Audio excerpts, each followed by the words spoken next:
You can do everything right with a carry-on and still get hit with surprise fees, a gate check tag, or a bag that suddenly doesn't fit when you're already late.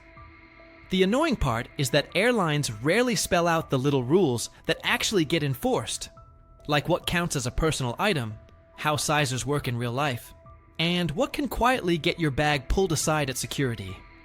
So let's go through 20 things most travelers get wrong about carry-on luggage, in the exact way it happens at the airport: practical, simple, and focused on what keeps your bag with you and your trip stress-free. Number 1. The cheapest ticket may only include an under-seat bag. A lot of people hear carry-on and assume it's included, no questions asked. But on many airlines, the lowest fare is really personal item only, and a full-size carry-on costs extra. The trap is timing. Paying at the airport is often the most expensive way to add a bag, and some airlines charge more at the gate than they do online. So the habit that saves money and stress is simple. Before you buy, look for the baggage allowance for that exact fare and route, not the airline's generic baggage page. If it says personal item only, decide right then. Either pack under the seat, upgrade the fare, or prepay for the carry-on while it's still cheaper. Also watch for bundles that include a seat and a bag. Sometimes that bundle is a better deal than buying both separately. One more thing, sometimes a carry-on is included only if you have a certain loyalty status, a co-branded card, or you're in a higher boarding group. Don't assume those perks transfer if you booked through a partner airline or a third-party site. Read the allowance like it's a contract, because that's how they treat it. That 1 minute of checking prevents the classic airport moment where your cheap ticket suddenly isn't cheap anymore. Number 2, your personal item is your real, never let it out of sight bag. People treat the personal item like an afterthought, some random tote, a floppy backpack, whatever was closest to the door. But it's the bag most likely to stay with you, even when overhead bins fill and gate check tags come out. So build it like a mini safety net. Medication, chargers, headphones, ID, a snack, wipes, and one clean shirt in case you spill coffee or get stuck overnight. Here's a detail that catches people. Under-seat space isn't identical on every seat. Some aisle seats have a metal box or support that steals space, so a bag that fits easily at the window might feel tight in the aisle. That's why a personal item that's slightly squishy often beats a rigid mini suitcase. And treat under the seat as a real size rule, not a vibe. A personal item is allowed because it fits under there without sticking out. If it blocks your feet or slides into the aisle, it's the kind of thing crews notice. If you want to pack smarter, look up your airline's personal item dimensions and choose a bag that gets close without going over. A slightly larger, well-shaped backpack can hold more than a tiny tote, and it's still easier to manage in crowds. Number 3, airlines measure the outside of the bag, including wheels and bulges. When an airline posts a size limit, they mean the full outer footprint at the widest points. Wheels, handle housings, side pockets, and that front pocket that puffs out when you cram it. Airport sizers are hard frames, and almost fits doesn't count if your bag won't drop in without force. Do a quick home check with a tape measure plus honesty.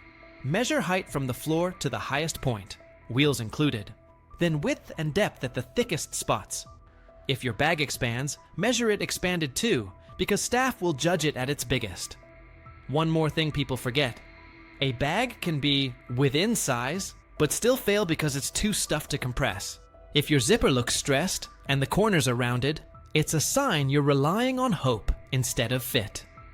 Number 4, the aircraft type can override the airline's published carry-on size. You can be within the posted limits and still hear, "That needs to be checked," simply because the plane is smaller. Regional jets and some short-haul aircraft have tighter overhead bins, and crews will gate check rollers to keep boarding moving. Sometimes it's a valet check, where you pick it up at the aircraft door after landing, and sometimes it goes to baggage claim. The mistake is packing like overhead space is guaranteed on every segment. If your itinerary includes a smaller aircraft, assume your roller might be taken at the door. That means 2 smart habits. Keep essentials in the personal item, and don't pack anything fragile in a way that depends on you babying the bag. If you're connecting, also plan for time. Valet-checked bags can slow you down when you're trying to sprint to the next gate. Number 5. Weight limits are a big deal on many international and budget airlines. In the US, airlines often focus more on size than weight for cabin bags, so people get used to carrying a bag that weighs like a small appliance.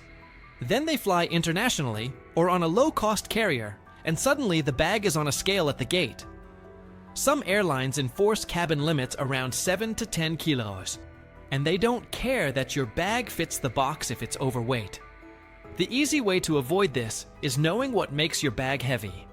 Laptops, camera gear, power banks, full toiletry bottles, and shoes.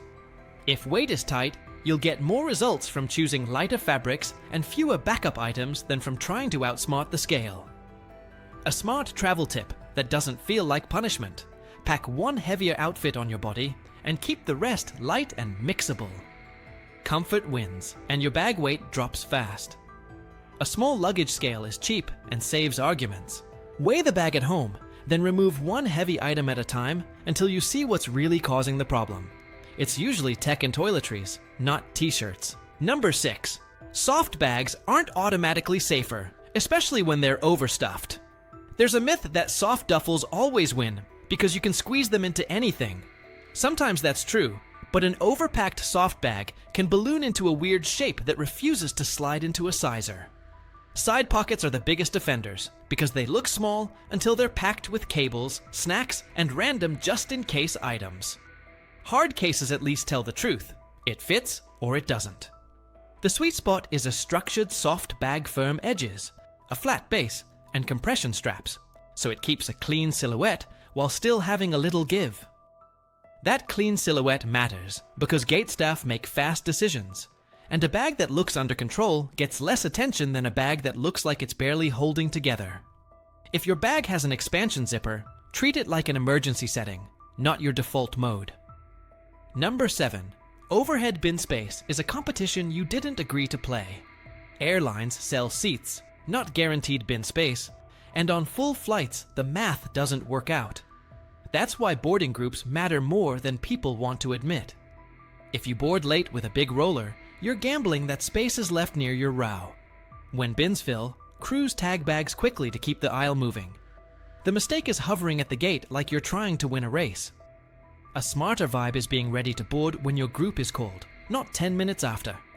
Keep your carry-on easy to lift, don't repack in the aisle, and don't block the flow while you just find a spot. If you want to skip the overhead drama completely, treat your personal item as your primary bag and your carry-on as optional. It's a calmer way to travel, and it reduces the chance of a last-second gate check. Number 8. The gate check surprise is why your essentials should live under the seat. If your laptop, medication, passport, car keys, or must-have chargers are buried in your roller, you're one announcement away from a bad time. Gate checks happen for full bins, small aircraft, and sometimes just to speed up boarding. The easy rule is, if I needed this in the next few hours, it goes in the personal item. Think in time, not money. You can buy a toothbrush at midnight. You can't easily replace prescription meds, a work laptop with your files, or a passport while you're in transit. One clean setup is a 48-hour pocket in your personal item. Essentials for 2 days, even if everything else goes missing. That includes a charger, a small toiletry kit, and one change of basics. It sounds dramatic until the day your bag doesn't show up on the belt, and you're still totally fine. Number 9. One carry-on plus one personal item doesn't mean plus whatever's in your hands. A purse, a sling, a camera bag, a big neck pillow, and a shopping bag can all count as extra items if they're separate when you board. Some staff ignore it, some enforce it hard, and you don't get to choose which version you're getting that day. The clean strategy is consolidation. If you have a smaller bag you want at your seat, pack it inside your personal item before you reach the boarding scanner. Once you're seated, you can pull it out, and nobody cares. Same with snacks, chargers, or a book. Keep it in the bag until you're past the point where items are being counted. Also watch hands-free loopholes. Wearing a second bag Crossbody still counts on many airlines. If it's a bag, it's a bag, even if it's on your body. Number 10.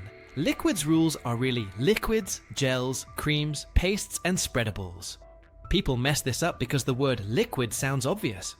But screening often treats anything spreadable the same way. Hair gel, face cream, liquid foundation, peanut butter, and even some very soft deodorants. In the US, the standard carry-on rule is still 3. For Oz, our 100 meal containers inside one clear bag for regular screening. What's confusing now is newer scanning technology. Some airports have CT-style scanners, where you may not need to remove liquids or laptops, and some places overseas have started allowing much larger containers at specific airports. But you can't count on it. Your departure airport, connection airport, and return airport may all run different procedures. The safest move is packing, so you can pass a strict checkpoint even if your last flight was relaxed. And yes, an empty water bottle is still a top-tier travel item. No liquid at security, then refill after. If you hate dealing with tiny bottles, solid options help. Shampoo bars, solid deodorant, and laundry sheets are easier to travel with, and don't trigger the liquid limits the same way. Just keep anything gooey or paste-like easy to show if you're asked. Number 11. Duty-free liquids can still get rejected during connections. Buying a large bottle of perfume or a local liquid gift in duty-free feels safe because it's sealed and you have a receipt. The problem shows up when you connect and go through another security checkpoint.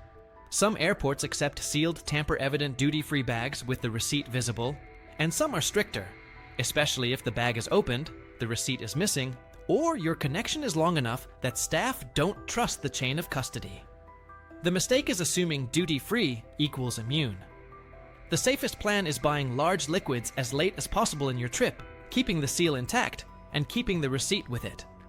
If you're not sure you'll be able to carry it through, the least stressful option is buying it at your destination instead of trying to carry it across multiple checkpoints. And if you're connecting through a country with tighter rules, plan like they will enforce the strictest version. That mindset prevents expensive surprises. Number 12. Power banks and spare lithium batteries belong in the cabin. Always. Portable chargers feel harmless, but spare lithium batteries are treated seriously because they can overheat if damaged or short-circuited. The core rule is simple. Power banks and spare lithium batteries should not go in checked bags. Here's the part people miss. If your carry-on gets gate-checked at the door, you're expected to remove power banks and spare batteries before the bag goes into the hold. So don't bury them. Keep them in one small pouch near the top of your underseat bag so you can grab them in 5 seconds if a gate agent hands you a tag. Also, protect battery terminals. Loose batteries rubbing against coins, keys, or metal objects is not the kind of experiment you want on an airplane. Use the original case, a small battery holder, or at least separate them so the contacts can't touch anything conductive. If you're carrying multiple devices, avoid stuffing a power bank where it can get crushed. Pressure plus a damaged battery is a bad combination. Keep it where you can see it and where it won't bend. If a power bank looks damaged, swollen, or sketchy, don't travel with it.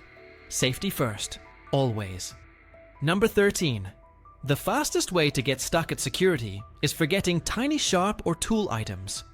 Most people aren't bringing anything extreme. They're bringing a mini multi-tool on a keychain, a box cutter left in a laptop sleeve, scissors that are just over the limit, or a random sharp souvenir they forgot about.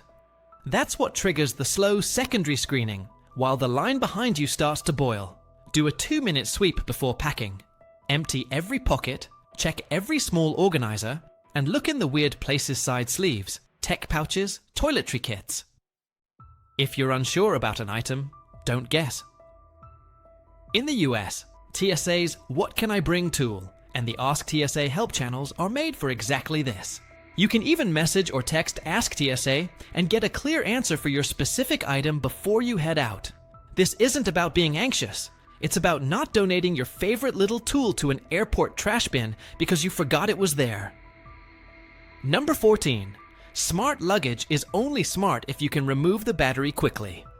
Bags with built-in chargers sound like a perfect upgrade until you need to check the bag and the battery rules kick in. Many airlines only allow smart luggage if the battery is removable. So, if your suitcase has a built-in power bank, know exactly where it is and how to pop it out fast. Practice once at home, because doing it for the first time at the gate is a guaranteed stress spike. The same logic applies to other battery-powered extras that live in your bag. Heated gear, cordless grooming tools, and anything with a removable cartridge or cell. Pack them so they're easy to identify if security asks, and keep the instructions simple for yourself. One more underrated move: label your charging cables and adapters. When you're tired in an airport, every black cable looks the same, and that's how people accidentally leave the one they actually need on the tray. Number 15. The seat back pocket is not a safe parking spot for electronics. It's tempting. You close your laptop and slide it into that pocket so your tray table is clear. The problem is that pocket isn't padded, and it becomes a squeeze zone when the person in front reclines. Tablets and laptops can get pressed in a way that cracks screens or stresses hinges, and it's an easy item to forget when you stand up fast. A better habit is simple. When you're done, put it back into a padded sleeve inside your underseat bag. While you're down there, keep your in-flight essentials in one-place charger, earbuds, lip balm, gum, whatever you actually use, so you're not digging around every time you need something. And if you want a tiny comfort hack, once you're at cruising altitude and the crew says it's okay, nudging your underseat bag back a few inches can give your feet more room. It should still be under the seat and never blocking the aisle, but that small shift can make a long flight feel less cramped. Number 16. Compression cubes save space, but they can ruin the fit test.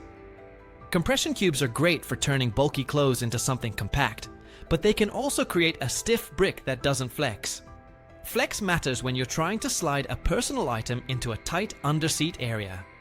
Use compression where it makes sense: hoodies, sweaters, sweatpants, and avoid compressing everything into one hard block.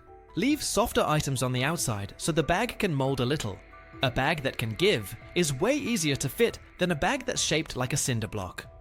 Another underrated move is packing for quick swaps. Keep one clean shirt and a small toiletry pouch near the top of your personal item. If you get pulled for a gate check or your main bag gets separated, you can still refresh and look human without unpacking your whole life at the gate. Compression is a tool, not a superpower. Use it, but don't let it turn your bag into something that can't bend. Number 17.